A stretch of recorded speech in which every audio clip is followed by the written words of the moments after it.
walking by. Yeah, it's the first time I've done a night show. Hi everyone, welcome back to the Navigant Credit Union Broadcast Center. I'm GoLocal News editor Kate Nagel. Thanks for joining us for coverage this Wednesday evening for primary elections across the state.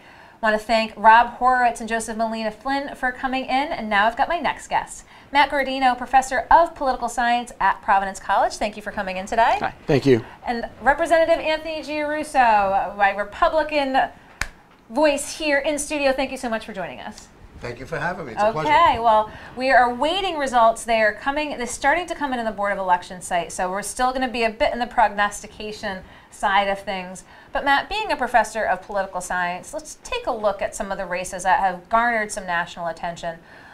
Between Governor Gina Raimondo and Matt Brown, we were talking earlier about her having this formidable war chest, and of course Matt basically putting forth a very grassroots campaign, very much in the Bernie Sanders vein. Are you surprised at how much effort the governor has put out for this sort of upstart challenger? I actually am a little bit surprised at that, in particular because Brown is, as you mentioned, underfunded, I think to say the least. And as an incumbent, with the resources that an incumbent has, I was a bit surprised at how seriously the Raimondo campaign seems to be taking Brown's challenge. Noticed a lot of advertising against Brown, particularly recent days and recent weeks, and that to me signals that they really see a potential threat there. And let's talk a little bit Lieutenant Governor's campaign, Aaron Ruggenberg, Dan McKee. That's going to be, I think, a close one too. That one might be in some sense even a little bit more interesting, just because I think Ruggenberg is got more funding and also some endorsements that are important that may make that race a bit more competitive. Although, of course, people don't tend to get too excited about the lieutenant governor's race in comparison to the gubernatorial race. But that will be interesting for sure. You know, what's interesting is you talk about the lieutenant governor's race. A couple of times, I do believe Dan McKee did point out the age of Aaron Ruggenberg as opposed to his experience. I know it's on the Democratic side of things, Representative, but should age matter? No, definitely not. As Ronald Reagan once said, I won't use my opponent's youth and inexperience against them. So we're keeping an eye on the close races. Let's talk a little bit about on the Republican side of things. What have you been hearing for turnout? Obviously, Republicans represent a smaller but very powerful faction here in Rhode Island. What have you heard on numbers today as far as turnout is concerned? Yeah, it's been stunning. You know, depending on who you talk to, how many people would normally vote in a Republican primary that might vote in a Democratic primary just to vote against someone. So it's more like defense rather than offense, which I find that to be, you know, I'm not crazy about that because you really should be voting for who you want. So have you heard from a lot, and now this is, I know, very anecdotal. I happened to hear from someone in Providence, who'll remain unnamed. He said he is an independent, was going in the Democratic to vote for Matt Brown, said he was going to disaffiliate and vote for whoever emerged from the Republican. Are you hearing a lot of Republican-leaning voters doing the same? I've heard, I'm not going to say a lot, but I've heard quite a bit of that. And I just think it's unfortunate because, you know, then what if you don't get the person that you really wanted in the party that you normally vote on because you went and voted against someone else on the other side?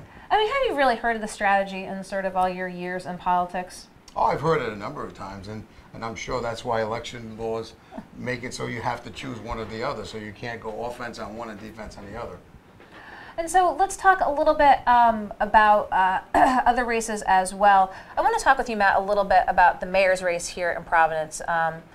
Jorge Elorza is facing Democratic challengers from Bob DeRobio and Kobe Dennis. Now, a well-funded challenger, Dee Dee Whitman, is going to be entering as an independent. She said she's going to put $500,000 towards her campaign.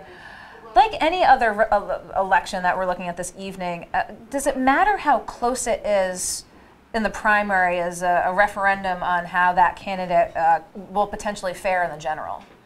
I think it can matter. I think it depends on the circumstances, but you know, to the extent that you know, even if the incumbent wins the primary, shows some vulnerability, if it's a close race, that could give some momentum in general to the other side, particularly if there is a well-funded challenger who has some ability to get on the ground and organize people and get people out to vote. So that will be interesting to see. And one of the things that's interesting in these local races is there's not a lot of good data or evidence out there about what's really happening. A lot of it is anecdotal, which is the best we have, but it's hard to know exactly how people see the mayor, for example, in terms of polling and things like that. So we don't have too much to go on, but it certainly could be an issue for him. And so, Representative Giarrusso, you're looking ahead towards November. I was there this afternoon when Mayor Fung cast his vote in Cranston along with his wife, and one of the questions that came from the press, as they always do, is the Trump question. Alan said, look, thinks he's doing well from the economic side of things, but he himself is his own man and will not let the administration dictate his policies or any of his actions. What do you hear out there of Rhode Islanders and Trump, especially within the Republican Party? I get confused a lot of times how someone wants to paint a picture and say, are you in line with Trump or whoever the president might be? Because the last time I checked, the State House is where the governor is, and I don't think I've ever seen a president go in that building to tell the governor what to do. So I have a hard time drawing that parallel. I could see how if someone has a negative connotation, then perhaps they want to paint a picture like, look, you're like that negative person. So I think it's wise to just let the president be the president and you're running for governor. And on the Democratic side of things, though, I mean, the whole Democratic Party is united in their opposition to the president. So here you have a Republican side that has a fine line to walk, and a lot of the candidates, as you mentioned, talk about being their own candidate and focused here on Rhode Island. Do you think that holds true?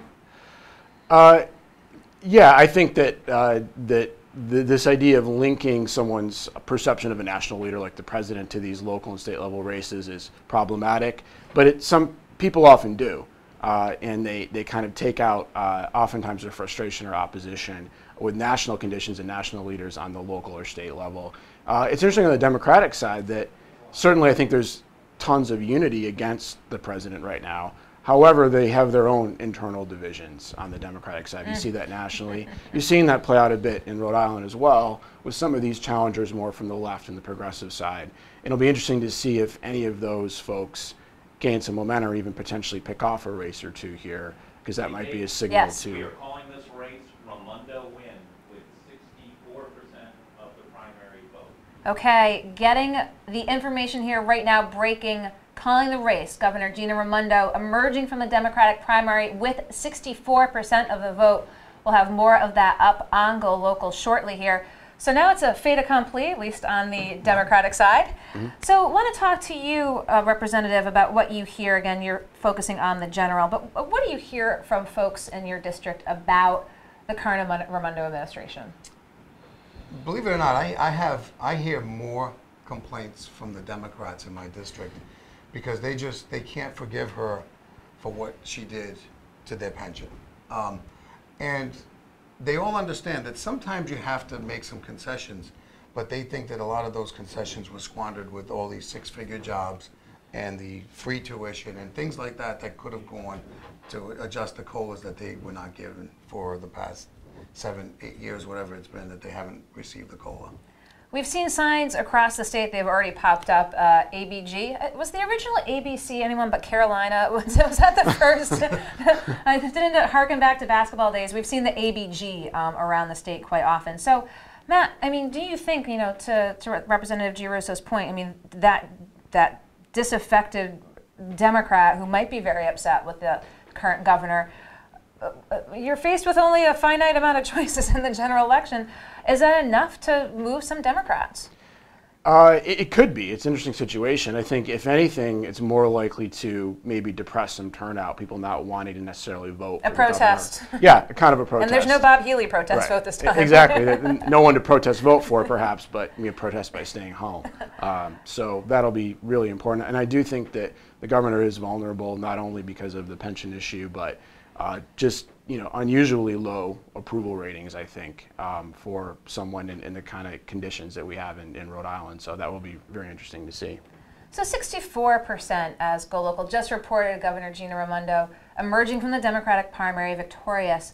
To the general perception, it seemed like a close campaign between Matt and the governor. It seemed that way, yes. I mean, do you think that carries over into the general election? I'm not sure. The only thing that I can say is a good thing for her is that the other side didn't have the financing to go negative. So a lot of times these people, they kind of eat their own in a primary, and they get beaten around with all the negatives, and it hurts in the general. But I didn't see a single negative ad about her for the whole election cycle. Matt, back in 2016 with Bernie and Hillary, obviously a lot of upset Bernie voters who said no way to Hillary. Yeah. Let's talk about that phenomenon. Was that unique in that sort of national race? But as you said, it takes the individual to make that decision and the protest. Again, would you see that replicated here?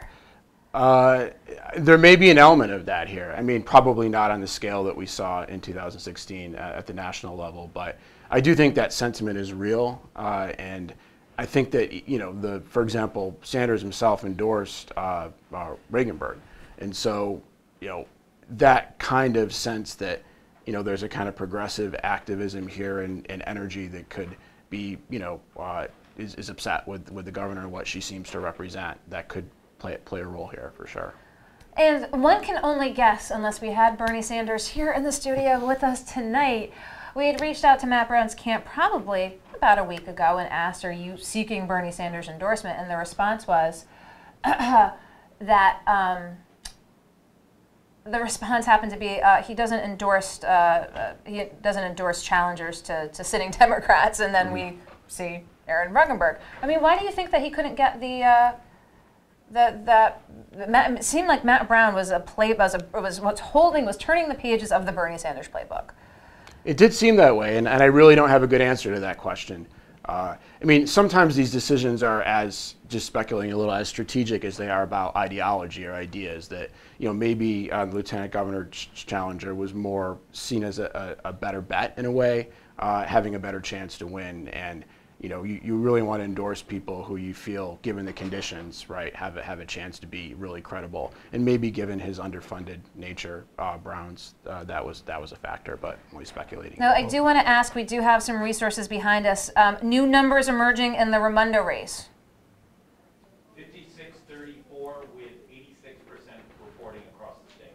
Okay, we now have updated numbers. It is 56-34 with just over 80% reporting across the state. McKee Ruggenberg within half a percentage, 50.7 to 49.3. And just hearing now the updates as well, McKee and Ruggenberg within a half of percentage point between 50.7 and 49.3, I believe, with how much reporting? That's also with 86%. That's with 86 reporting, so. Fung 56.2, Morgan 40%. Okay, and we're hearing Fung 56.2 to Morgan 40%. So too close to call in Lieutenant Governor's race. It looks like Raimondo and Fung with, again, about 80% reporting having significant leads over their opponents. So let me just ask you before we let you go here, Representative. You talked about the Democrats in your district being upset with Raimondo. But let's go to the Republican side. If it looks like Fung's emerging and it's a Fung-Raimondo race, what do you think are going to be the key factors? I think people will look at what has the current administration done in the time that she was here for 4 years, and would some of those policies have been enacted if Fung had won 4 years ago?